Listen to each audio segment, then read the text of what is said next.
Naprawdę to panie, musimy ten stracenie czasów na współpracujmy.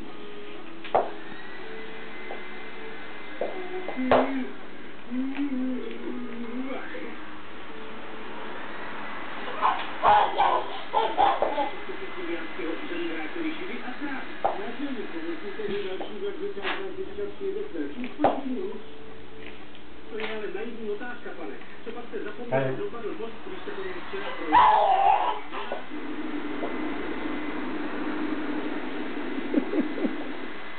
Že ten tam prakticky ani žádný zapět nemůže. Už jsme to včera prakticky zapomněli. Pane Fogu, konec jsou si skvělí, ale všechny nás rozhodně ne.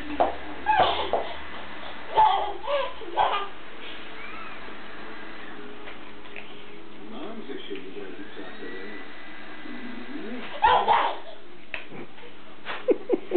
Máte na mě tyto dredínu?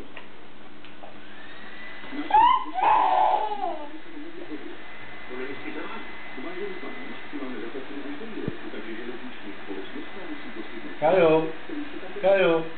Ale pane, nastavení na správnou pojď. Je.